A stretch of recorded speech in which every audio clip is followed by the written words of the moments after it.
Alhamdulillah Rabbil Alamin. Wassalatu wassalamu ala ashrafil anbiya'i wal mursalin wa ala alihi wa sahbihi ajma'in.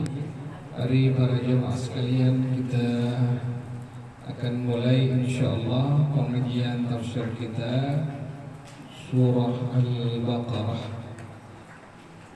Bismillahirrahmanirrahim.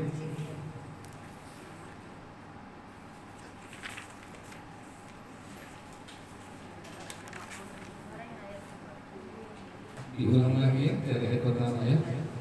Bismillahirrahmanirrahim. Surah Al-Baqarah, surah yang menceritakan tentang sapi. Makanya kita bilang surah Al-Baqarah. Para ulama mengatakan tidak diperbolehkan hanya menyebutkan Al-Baqarah saja, diimbuhkan sebelumnya dengan kalimat surah Al-Baqarah. Nah, surah Al-Baqarah ini adalah jami'uha madaniyah bila khilafin. Seluruhnya adalah surah madaniyah, artinya surah yang diturunkan di kota Madinah Al-Munawwarah. Jadi surah Al-Baqarah dalam tafsir Al-Imam Ibnu Katsir rahimahullah, beliau mengatakan seluruhnya adalah surahnya surah Madaniyah, artinya surah yang turun di kota Madinah Al-Munawwarah. Kemudian surah Al-Baqarah ini sebagian ulama mengatakan mencakup 1000 kabar, 1000 perintah, 1000 larangan. Jadi surah Al-Baqarah ini dia mencakup 1000 kabar atau perintah, kemudian 1000 perintah dari Allah dan 1000 larangan dari Allah Subhanahu wa taala.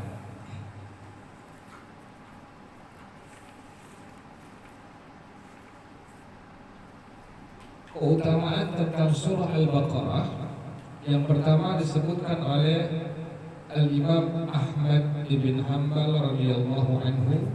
Hadisnya akhir sanad dari Sayyidina Al-Imam Maqil bin Yasar radhiyallahu anhu. Beliau mengatakan bahwasanya Rasulullah sallallahu alaihi wasallam bersabda, Al-Baqaratu sanamul Qur'an wa dhirwatuhu. Surah Al-Baqarah adalah puncak dari Al-Quran. Surah Al-Baqarah adalah puncak dari Al-Quran.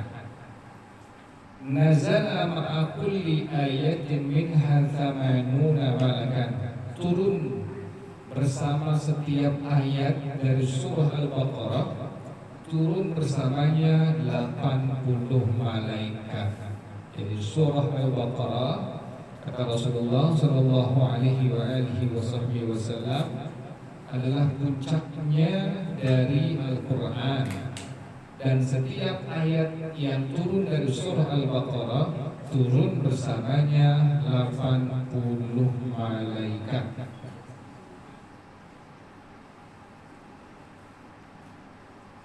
Kemudian dari yang kedua adalah riwayat masih Al-Imam Ahmad ibn Hanbal. Riwayat ini hadis adalah merupakan hadis yang sahih yang terdapat dalam kitab Sahih Muslim. Riwayat daripada Al-Imam At-Tirmidzi, An-Nasa'i. Ini hadis akhir sanad dari Sayyidina Al-Imam Abu Hurairah radhiyallahu anhu. Dia mengatakan anna Rasulullah sallallahu alaihi wasallam qala, bahwasanya Rasulullah sallallahu alaihi wasallam bersabda, la taj'alu buyutakum qubura. Janganlah kalian menjadikan rumah-rumah kalian seperti kuburan. Bagaimana maksudnya? Rumahnya tidak pernah dibacakan Al-Quran. Itu namanya rumahnya dijadikan seperti laksana kuburan. Fa'innal baita alladhi tuqra'u fihi suratul Baqarah la yadkhuluhu syaitan. Kata Rasulullah sallallahu alaihi wasallam, rumah yang dibacakan surah Al-Baqarah tidak akan dimasuki oleh setan.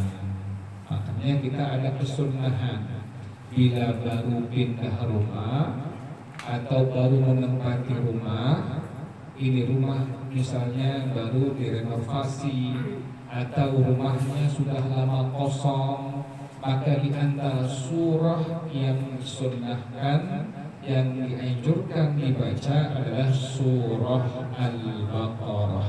Kenapa demikian? Tadi kata Rasulullah Shallallahu Alaihi Wasallam, rumah yang dibacakan surah Al-Baqarah tidak akan dimasuki oleh syaitan. Kemudian hadis yang ketiga, hadis riwayat Al-Imam At-Tirmidzi, ini merupakan hadis yang hasan. Berkata juga Al-Imam Abu Ubaid Al-Qasim bin Salam, akhir sanad dari Sayyidina Anas bin Malik radhiyallahu anhu, ia berkata, qala Rasulullah sallallahu alaihi wasallam, bersabda Rasulullah sallallahu alaihi wasallam, inna syaitana yakhruju minal baiti idza sami'a suratal baqarati tuqra'u fihi. Setan itu akan keluar dari sebuah rumah apabila setan mendengar surah Al-Baqarah dibacakan pada rumah tersebut. Kata Rasulullah sallallahu alaihi wasallam, sesungguhnya setan akan keluar dari sebuah rumah apabila setan ini mendengar surah Al-Baqarah dibacakan pada rumah tersebut. Makanya sekali lagi saya ulang kembali, disunnahkan kita bila menempati rumah yang sudah lama kosong atau baru saja direnovasi, maka dianjurkan, disunnahkan oleh Rasulullah Shallallahu Alaihi Wasallam untuk dibacakan surah apa? Surah Al-Baqarah. Kemudian hadis yang keempat, ini hadis akhir sanad dari sahabat Nabi Sayyidina Abdullah ibn Mas'ud radhiyallahu anhu, dia mengatakan, inna syaitana yafirru minal baiti yasma'u fihi surat al-Baqarah. Setan itu akan kabur.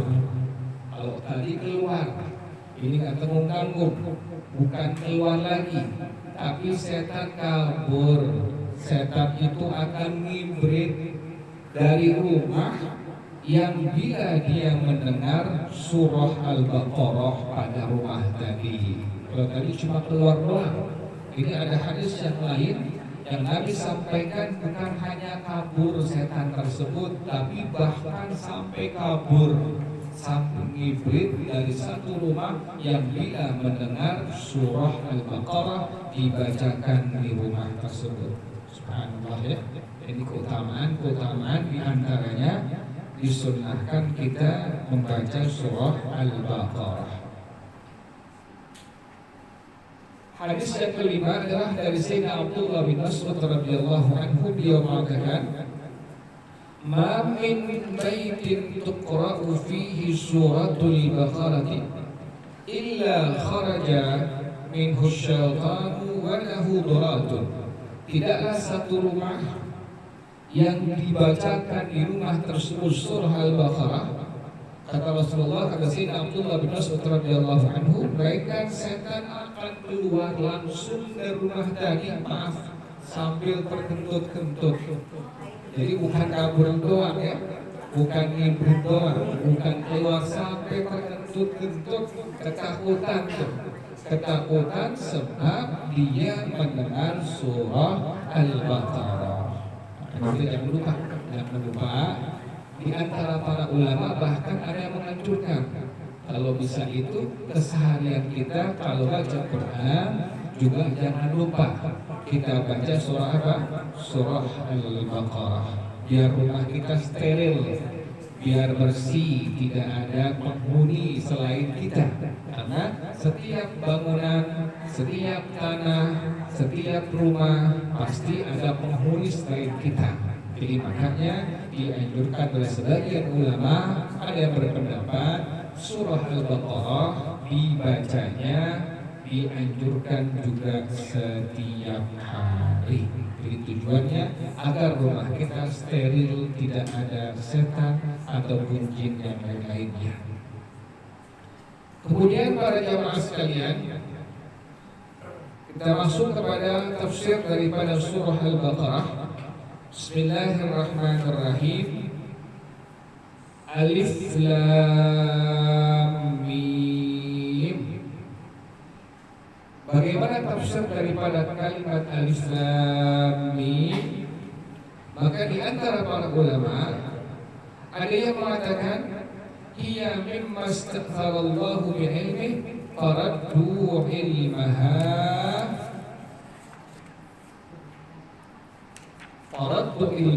ilallah wa lam yufassiruha. Di antara ulama tafsir ada yang mentafsirkan bahwa Alif Lam Mim adalah di antara yang tahu rahasianya hanya Allah, yang maha mengetahuinya hanya Allah. Maka para ulama tafsir sebagian tidak berani untuk mentafsirkannya. Jadi mereka menyerahkan tafsirnya sepenuhnya, yang tahu, yang maha tahu hanya Allah Subhanahu wa taala. Makanya di antara ulama tafsir tidak ada yang mau untuk mentafsirkan kalimat tadi, yaitu kalimat Alif Lam Mim. Yang kedua adalah wa minhum man fassaraha. Di antara para ulama ada yang mentafsirkannya. Di antaranya adalah berkata Sayyidina Imam Abdurrahman bin Zaid bin Aslam radhiyallahu anhu, beliau mengatakan Alif Lam Mim adalah innama hiya asma'us suwar. Alif Lam Mim adalah di antara nama-nama surah. Jadi yang pertama, di antara ulama yang mentafsirkan dari kalimat ayat Alif Lam Mim adalah Alif Lam Mim adalah termasuk daripada nama-nama surah. Yang kedua adalah berkata Imam Sufyan Ats-Tsauri radhiyallahu anhu, ini dari salah seorang ulama tabi'in, yaitu Al-Imam Mujahid radhiyallahu anhu. Beliau mengatakan Alif Lam Mim Ha Mim Ain Lam Mim Shad adalah fawatihu iftatahallahu bihal Quran. Kita kan suka baca ya, ada Alif Lam Mim, ada Ha Mim, ada Alif Lam Mim Shad, ada Shad. Nah, tafsirnya di antara para ulama yang kedua mentafsirkan adalah semua adalah pembuka dari Quran, yang Allah membuka Quran dengan kalimat tadi.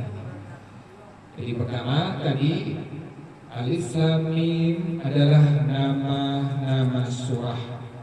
Yang kedua adalah tafsir dari Sayyidina Imam Mujahid radhiyallahu anhu, bahwasanya Alif Lam Mim Ha Mim Ain Lam Mim Shad adalah kalimat-kalimat pembuka yang Allah membuka Quran dengan kalimat-kalimat tersebut. Yang ketiga dari Sayyidina Imam Ibnu Abi Najih radhiyallahu anhu, ini juga sama komentar dari Imam Mujahid radhiyallahu anhu. Dia mengatakan annahu qala Alif Lam Mim ismun min asma'il Quran. Alif Lam Mim adalah satu nama dari nama-nama Al-Quran. Sudah tiga. Pertama, Alif Lam Mim adalah nama-nama surah. Yang kedua, Alif Lam Mim adalah kalimat-kalimat pembuka yang Allah membuka Al-Quran dengan kalimat tersebut. Yang ketiga, Alif Lam Mim adalah satu nama daripada nama-nama Al-Quran. Yang berapa sekarang ini? Yang keempat. Yang keempat, qila hiya ismun min asma'illahi ta'ala.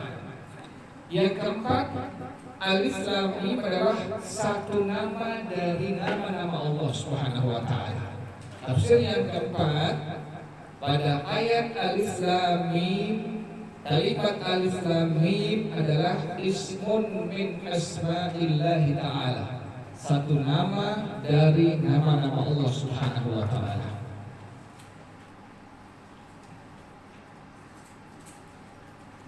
Tafsir yang kelima, yaitu pendapat daripada Sayyidina Abdullah bin Abbas radhiyallahu ta'ala anhuma.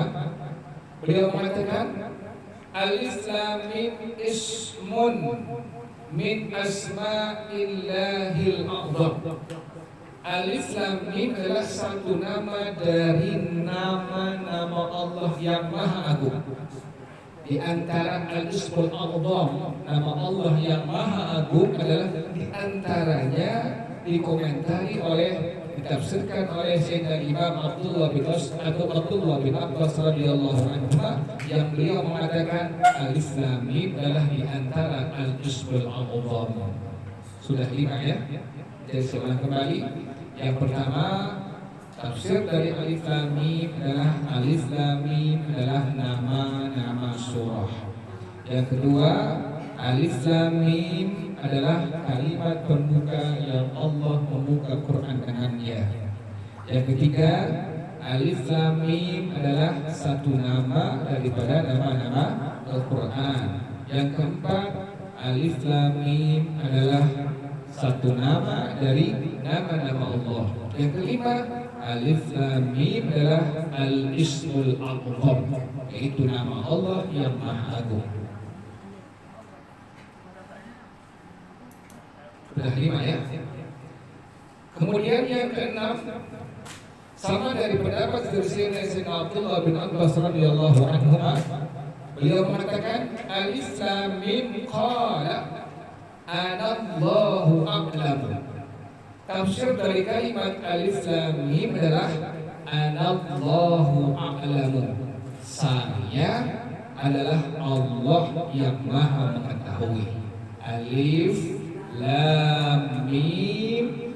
Tafsir yang keenam dari Sayyidina Abdullah bin Abbas radhiyallahu anhu adalah anallahu a'lamu, saya adalah Allah yang maha mengetahui.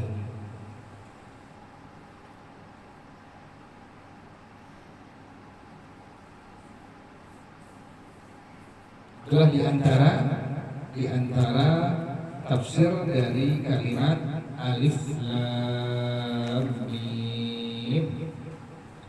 Ayat yang kedua, dzalikal kitabu la raiba fihi hudan lil muttaqin. Dzalikal kitabu la raiba fihi hudan lil muttaqin. Sayyidina Abdullah bin Abbas radhiyallahu anhu, beliau menafsirkan kalimat dzalikal kitab, ai hadzal kitab, kitab Al-Qur'an ini. Kan kalau dalam bahasa Arab dzalika artinya itu, ya. Dalam bahasa Arab dzalika memiliki makna arti itu, tetapi berbeda dalam pengertian tafsir. Kalimat dzalikal kitabu bukan kitab itu, tetapi Al-Quran ini, kitab Al-Quran ini. Pendapat daripada Sayyidina Abdullah bin Abbas radhiyallahu anhu, dzalikal kitabu tafsirnya ai hadzal kitabu, kitab Al-Quran ini. La raiba fihi ai la syakka fihi, tidak ada keraguan pada Al-Quran. Kitab Al-Quran ini, kata Allah Subhanahu wa ta'ala, dzalikal kitabu, tafsirnya ay hadzal kitabu, kitab Al-Quran ini, la raiba fihi ay la syakka fihi, tidak ada keraguan padanya. Bagaimana pengertiannya? Wa ma'na al-kalam huna anna hadzal Qur'an anna hadzal kitab huwa al-Qur'an la syakka fihi annahu nazala min indillah. Bahwasanya kitab ini, maksudnya Al-Quran, adalah tidak ada keraguan padanya bahwasanya Al-Quran turun dari sisi Allah Subhanahu wa Ta'ala. Jadi Al-Quran bukan ucapannya Nabi Muhammad Sallallahu Alaihi Wasallam. Makanya orang-orang Arab yang menguasai sastra Arab, pas waktu Nabi Muhammad membacakan Al-Quran di hadapan mereka semua, maka mereka mengatakan ini bukan ucapan Nabi Muhammad. Karena Nabi Muhammad itu seorang Nabi yang al-ummi, ya. Nabi Muhammad terkenal dengan Nabi al-ummi. Kita kan suka ada salawat, Allahumma shalli wa sallim ala sayyidina Muhammadin nabiyil ummi. Apa pengertian al-ummi? Al-ummi pengertiannya adalah alladzi la yuhsinu qira'atan wa la kitaban. Seorang nabi yang tidak bisa baca, yang tidak bisa tulis. Nabi enggak punya guru siapapun. Nabi enggak pernah belajar kepada siapapun. Makanya pas Nabi membacakan Al-Quran di hadapan orang-orang yang menguasai sastra Arab, maka mereka mengatakan ini bukan ucapannya Nabi Muhammad. Ini bukan ucapannya Nabi Muhammad, tetapi ini adalah murni merupakan wahyu dari Allah Subhanahu wa Ta'ala. Kenapa demikian? Karena mereka mengetahui bahwa Nabi Muhammad nggak pernah belajar kepada siapapun. Kalau seandainya Nabi Muhammad pernah belajar kepada seorang guru, maka berarti Nabi Muhammad seorang yang apa? Yang pintar, yang cerdas. Pasti mereka akan mengatakan ini Al-Quran bukan buatan Nabi, ini Al-Quran adalah buatan Nabi Muhammad Sallallahu Alaihi Wasallam. Jelas ya? Jadi kata Allah Subhanahu Wa Taala, "Dzalikal kitabul la raiba fihi." Kitab Al-Quran ini adalah tidak ada keraguan bahwasanya Al-Quran turun dari sisi Allah Subhanahu wa Ta'ala. Hudan lil muttaqin. Ini wakafnya, kita boleh wakafnya dzalikal kitabul la raiba fihi. Hudan lil muttaqin. Itu yang paling bagus. Jadi kalau baca wakaf di sana ada tanda wakaf titik 32 kali. Jadi kalau kita perhatikan pada bacaan Quran kita di Al-Quran, waktu pada kalimat sampai pada kalimat dzalikal kitabul la raiba fi hudan lil muttaqin, di sana ada di atasnya tanda wakaf titik 32 kali. Maka itu ada kan? Ya ada ya. Nah, namanya adalah al-mu'anaqah. Wakaf yang titik 32 kali itu dalam pada bacaan Quran, para ulama mengatakan dinamakan sebagai wakafnya wakaf al-mu'anaqah. Bagaimana pengertian wakaf al-mu'anaqah? Kita dianjurkan untuk berhenti pada salah satu tanda wakaf tadi.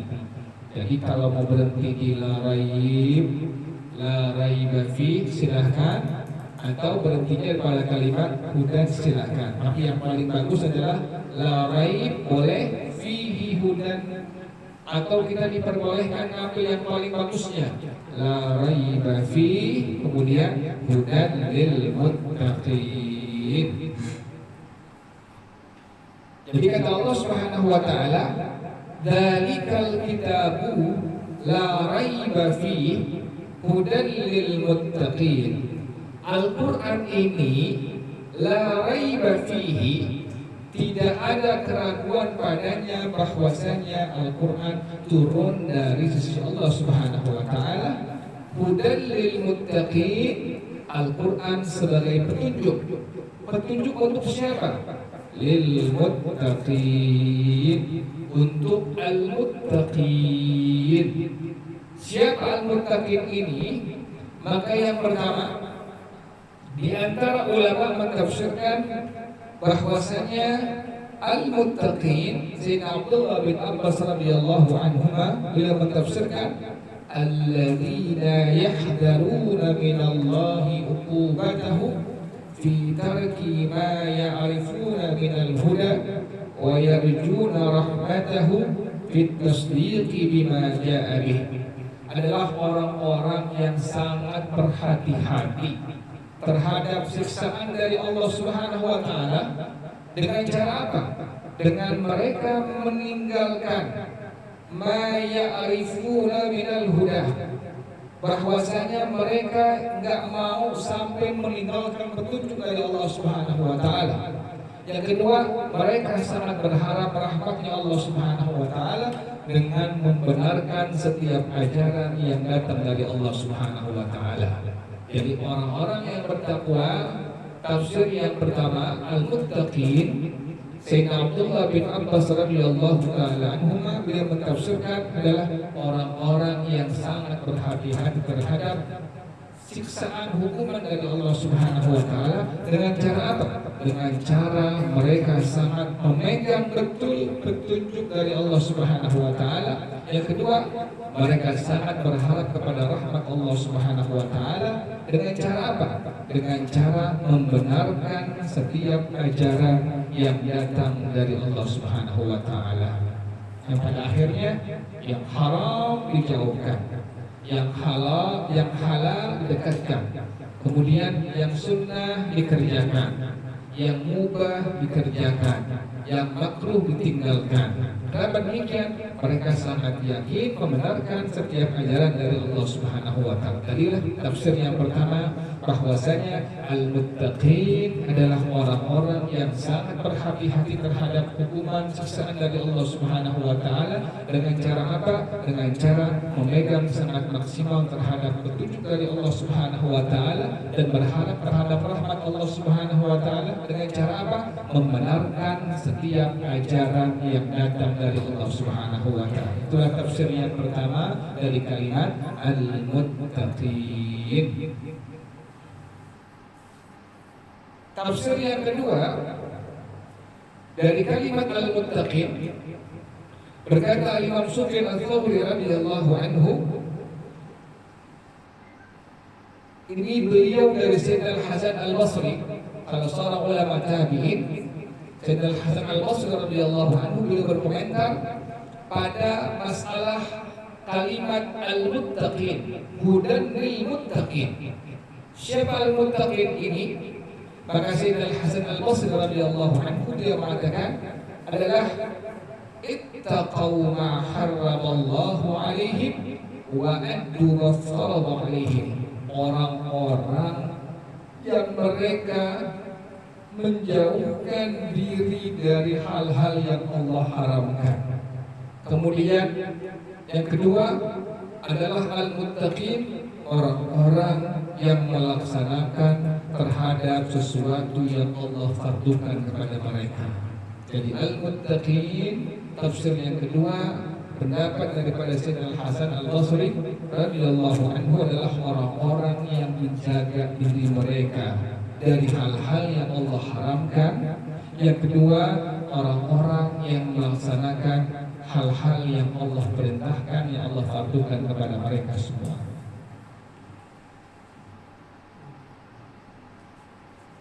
Kemudian tafsir yang ketiga dari Al-Imam Al-A'mash radhiyallahu anhu, berkata Al-Imam Abu Bakar bin Ayyash radhiyallahu anhu, Al-Imam Al-A'mash pernah ditanya tentang kalimat al-muttaqin ini. Siapa al-muttaqin ini? Maka beliau langsung mengatakan, tanya saja kepada Al-Imam Al-Kalbi radhiyallahu anhu. Dijawab oleh Al-Imam Al-Kalbi radhiyallahu anhu, maka beliau mengatakan yang disebut sebagai al-muttaqin adalah alladzina yajtanibuna kaba'iral itsmi. Al-Imam Al-Kalbi, salah seorang ulama tabi'in, dia menjawab al-muttaqin adalah orang-orang yang menjauhkan dosa-dosa besar. Jadi saya ulang kembali, Al-Muttaqin ada beberapa tafsir dari para ulama. Yang pertama dari Sayyidina Abdullah bin Abbas radhiyallahu anhu, al-muttaqin adalah orang-orang yang berhati-hati terhadap siksa hukum dari Allah Subhanahu wa taala. Dengan cara apa? Mereka sangat memegang betul petunjuk dari Allah Subhanahu wa taala. Kemudian yang kedua, mereka berharap terhadap rahmat Allah Subhanahu wa taala. Dengan cara apa? Membenarkan terhadap setiap ajaran yang datang dari Allah Subhanahu wa taala. Tafsir yang kedua daripada Sayyidina Al-Hasan Al-Basri radhiyallahu anhu, al-muttaqin adalah orang-orang yang menjaga diri mereka terhadap sesuatu yang Allah harapkan kepada mereka. Yang kedua, al-muttaqin adalah orang-orang yang melaksanakan setiap kefarduan yang Allah fardukan kepada mereka.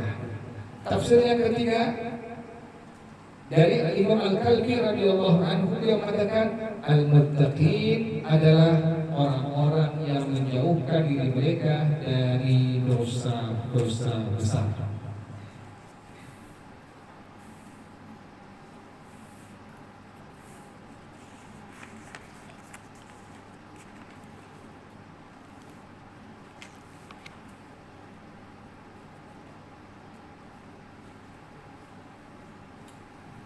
Hudal muttaqin.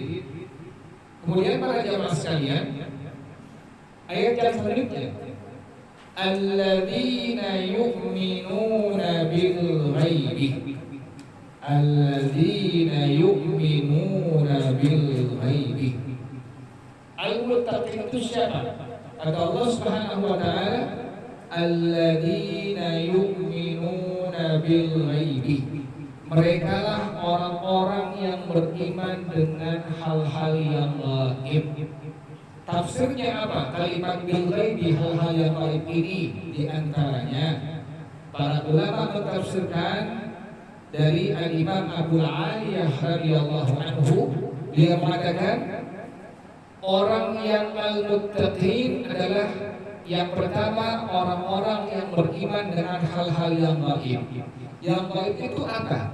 Qala Al-Imam Abul Aliyah beliau mentafsirkan yu'minuna billahi wa malaikatihi wa kutubihi wa rusulihi wal yaumil akhir wa jannatihi wa narihi wa liqaihi wa yu'minuna bil hayati ba'dal mauti wa bil ba'thi fahada ghaibun kulluhu.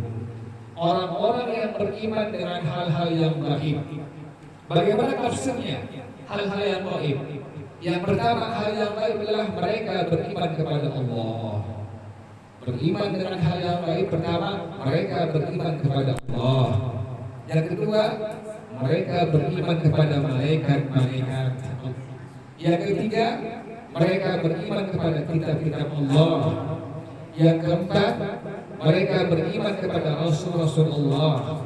Yang kelima, mereka beriman kepada hari akhir. Yang keenam, mereka beriman terhadap adanya surga. Yang ketujuh, mereka beriman terhadap adanya neraka. Yang kedelapan, mereka beriman bahwa mereka akan berjumpa dengan Allah Subhanahu wa taala. Yang keberapa? Yang kesembilan, mereka beriman dengan adanya kehidupan setelah kematian. Yang kesepuluh, mereka beriman dengan hari bangkit. Itulah semua yang disebut sebagai hal-hal yang gaib. Saya kembali, di antara tafsir dari kalimat alladzina yu'minuna bil ghaibi, orang-orang yang disebut sebagai al-muttaqin adalah orang-orang yang beriman terhadap hal-hal yang gaib. Hal-hal yang gaib di antara para ulama, yakni Al-Imam Abul Aliyah radhiyallahu anhu, dia mentafsirkan adalah orang-orang yang beriman kepada Allah. Kemudian orang-orang yang beriman kepada malaikat-malaikat. Kemudian orang-orang yang beriman kepada kitab-kitab Allah. Kemudian orang-orang yang beriman kepada Rasul-Rasul Allah. Kemudian orang-orang yang beriman kepada hari akhir. Yang keenam, orang-orang yang beriman kepada surga, adanya surga. Yang ketujuh, orang-orang yang beriman terhadap adanya neraka. Yang kedelapan, orang-orang yang beriman terhadap adanya pertemuan nanti kepada Allah. Yang kesembilan, orang-orang yang beriman bahwasanya ada kehidupan setelah apa? Setelah kematian. Yang kesepuluh, orang-orang yang beriman dengan adanya hari bangkit. Inilah tafsir yang pertama dari kalimat alladzina yu'minuna bil ghaibi.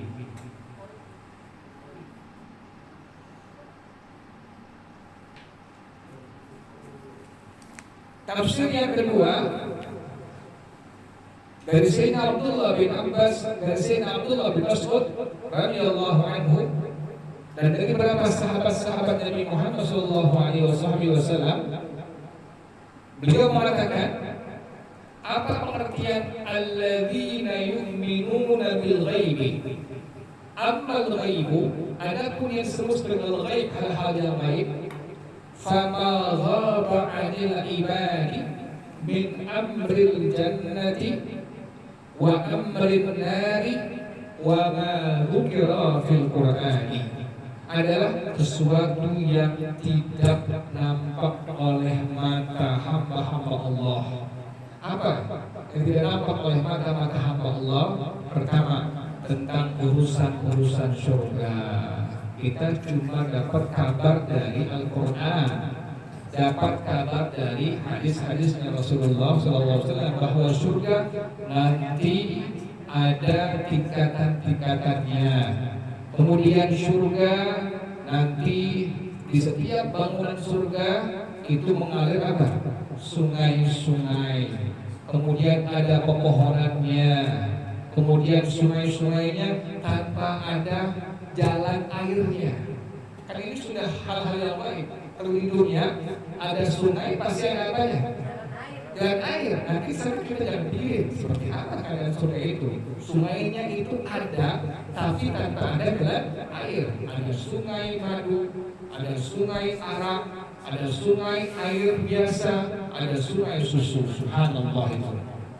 Jadi hal ini hal-hal yang baik tentang perkara surga adalah perkara-perkara yang baik. Kemudian yang kedua adalah tentang perkara neraka. Orang yang beriman dengan hal yang baik, mereka beriman tentang perkara yang berkaitan dengan neraka. Di bawah jembatan As-Sirat itu berkobar neraka Jahannam. Jadi setiap hamba Allah, mau dia muslim, mau dia kafir, mau dia mukmin, mau dia musyrik, mau dia munafik, semua pasti akan melewati yang namanya neraka Jahannam. Di atasnya adalah jembatan As-Sirat.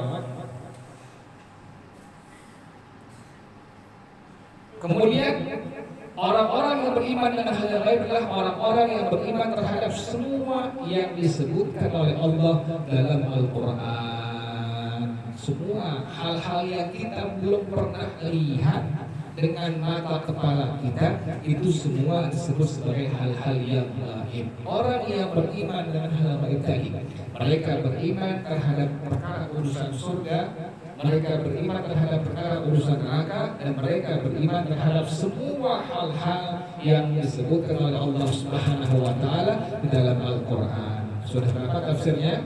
Sudah dua ya. Tentang kalimat alladzina yu'minuna bil ghaibi.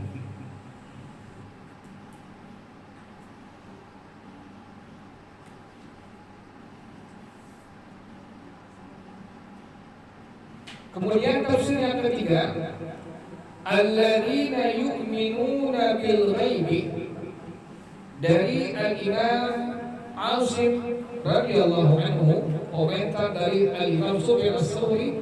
Tafsir yang ketiga, alladzina yu'minuna bil ghaibi ay bil Qur'an. Orang-orang yang beriman dengan hal-hal yang gaib, mereka beriman dengan Al-Qur'an. Alladzina yu'minuna bil ghaibi, orang-orang yang beriman dengan hal-hal yang gaib, mereka adalah orang-orang yang beriman dengan Al-Qur'an. Kembali alladzina yu'minuna bil ghaibi. Tafsir yang berikutnya adalah orang-orang yang beriman kepada Al-Qur'an. Itulah di antara tafsir dari kalimat alladzina yu'minuna bil ghaibi. Wa yuqimuna sholata wa mimma razaqnahum yunfiqun.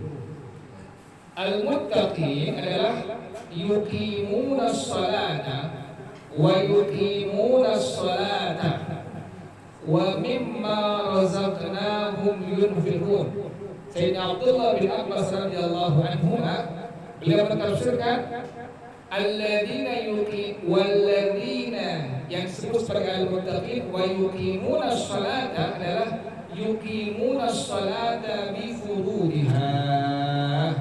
Orang-orang yang melaksanakan sholat dengan kefarduan sholat, dari dia mengucapkan takbiratul ihram. Sholat itu adalah sesuatu pekerjaan ibadah yang dimulai dengan takbiratul ihram dan diakhiri dengan mengucapkan salam. Dari mengucapkan takbiratul ihram, kemudian berdiri, membaca surah Al-Fatihah, ruku, tumaknina, kemudian i'tidal, tumaknina, kemudian ruku, kemudian tumaknina, dan gerakan dan bacaan-bacaan yang lain dia kerjakan seluruhnya hal-hal yang fardu, maka dialah di antara orang yang kata Allah Subhanahu wa taala al-muttaqin adalah orang-orang yang yuqimuna sholata bi furudiha, orang yang melaksanakan sholat, mendirikan sholat dengan kefarduannya. Kemudian tafsir yang kedua, Al-Imam At-Tahaq radhiyallahu anhu dia mengatakan yang disebut sebagai kalimat wa yuqimuna sholata adalah iqamatus shalah, itmamur ruku'i was sujudi wat tilawati wal khusyu'i wal iqbalu 'alaiha fiha. Kalimat wa yuqimuna shalah adalah itmamur ruku', yang pertama menyempurnakan rukuknya betul, tidak seperti apa? Tidak seperti bulu memantuk. Jadi betul Allahu Akbar. Makanya tumakninahnya dikerjakan. Dan hal yang sunnahnya kita baca, yaitu kalimat Subhana Rabbiyal Azim. Minimal kita baca kesempurnaan yang paling minim dibaca sebanyak 3 kali. Maksimalnya dibaca sampai 11 kali. Nah, itulah orang-orang yang disebut sebagai al-muttaqin yang kata Allah Subhanahu wa taala wa yuqimunas shalah. Tafsir yang kedua, yuqimunas shalah adalah orang yang menyempurnakan rukunya tidak tergesa-gesa. Yang kedua, wasujudi, orang-orang yang menyempurnakan sujudnya pun sama, tidak tergesa-gesa. Dia baca zikirnya paling minim kesempurnaannya dibaca 3 kali Subhana Rabbiyal A'la, maksimalnya dibaca sampai 11 kali. Yang ketiga, wattilawati, orang yang disebut sebagai wa yuqimuna shalat adalah orang yang menyempurnakan bacaan-bacaannya. Fatihahnya dia baca secara benar, kemudian takbiratul ihramnya dibaca secara benar, bukan au tetapi Allah, karena alif fathah a, tidak ada alif fathah o. Makanya waktu kita mengucapkannya, kita punya sholat fardu atau yang sunnah tidak menggunakan huruf o, bukannya Allah tetapi Allah. Kenapa demikian? Karena alif fathah a di sana ada lafzul jalalah yang dibaca tebal. Makanya kita cara bacanya bukan Allah tetapi Allah. Allah, seperti itu. Nah, bila ada orang yang membaca dengan kalimat Allah, maka dipastikan bacaannya salah. Kalau sudah salah maka berarti dipastikan sholatnya tidak sah hukumnya. Jadi orang yang disebut sebagai yuqimunas shalah adalah yang ketiga. Yang ketiga adalah ini orang menyempurnakan bacaan sholatnya dari takbiratul ihram, kemudian membaca surah Al-Fatihah, ya, yang ba dibaca ba, yang sin dibaca sin, yang mim dibaca mim, yang ha dibaca ha, yang ain dibaca ain, kemudian panjang pendeknya, kemudian tajwidnya. Jadi bacaan Fatihahnya benar sesuai dengan ilmunya. Kemudian baca tasyahud akhirnya pun benar sesuai dengan ilmunya. At-tahiyyatu, bukan at-tahiyyatu, tetapi at-tahiyyatul mubarakatus salawatut thayyibatu lillah. Assalamu alayka ayyuhan nabiyyu wa rahmatullahi wa barakatuh. Assalamu alayna wa ala ibadillahis salihin. Ashhadu an la ilaha illallah wa ashhadu anna Muhammadar Rasulullah. Tasyahud akhirnya dibaca benar, pun kalimat selawatnya pun dibaca benar. Allahumma salli ala sayyidina Muhammad, itu yang rukunnya. Sementara wa ala ali sayyidina Muhammad hukumnya sunnah. Jadi yang rukunnya, yang wajibnya adalah hanya sampai kalimat Allahumma salli ala sayyidina Muhammad. Sampai salamnya pun diucapkannya dia sempurnakan dengan kalimat assalam, bukan assalamualaikum, ya, bukan assalamualaikum, tetapi sinnya ada apa? Ada tasdidnya. Assalamualaikum minimal. Kemudian maksimalnya bagaimana? Maksimalnya assalamualaikum warahmatullah. Itulah orang-orang yang kata Allah Subhanahu wa taala wa yuqimunas shalah.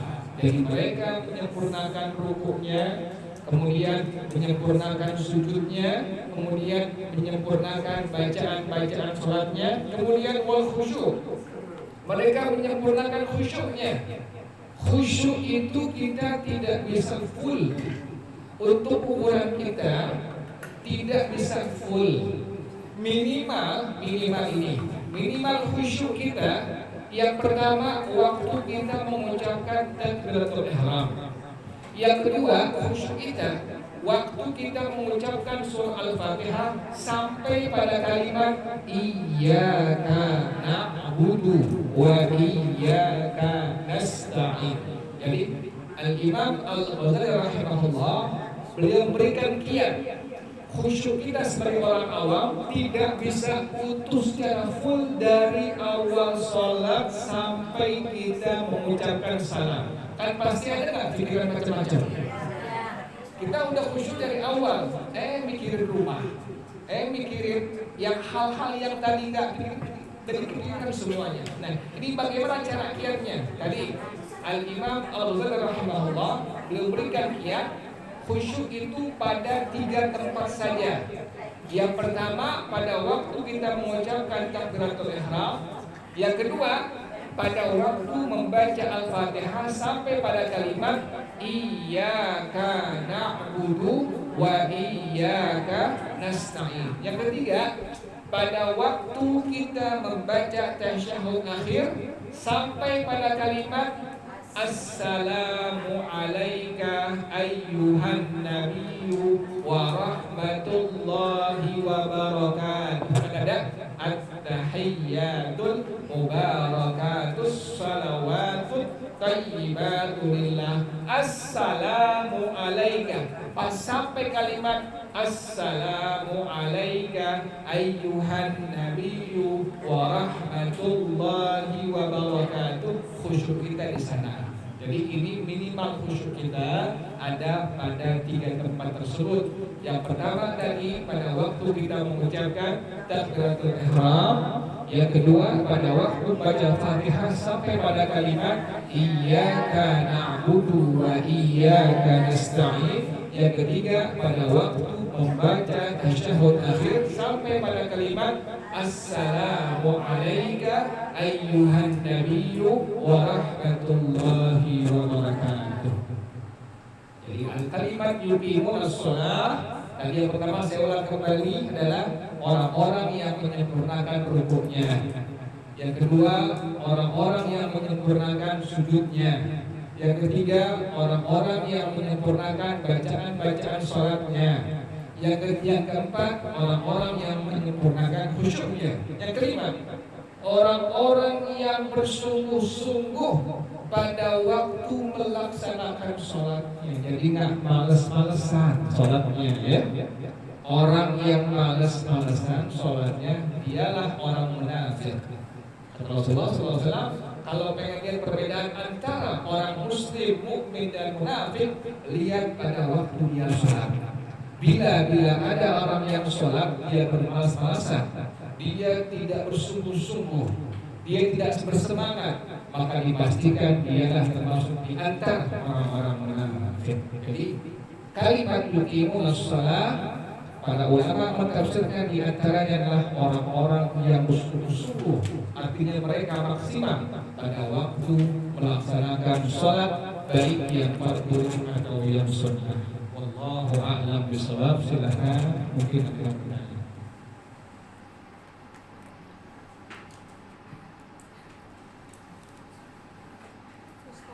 Ya silakan.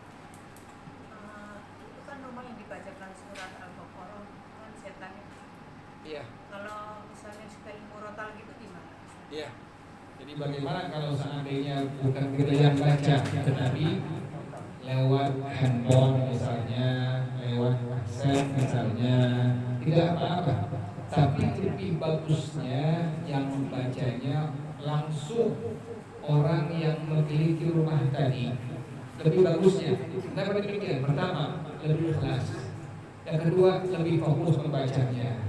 Namun bila kita tidak ada waktu misalnya tidak ada waktu sama sekali untuk bacanya, maka tidak apa-apa bila yang membacanya adalah dari handphone atau dari demikian. Allahu a'lam bishawab. Ya silakan.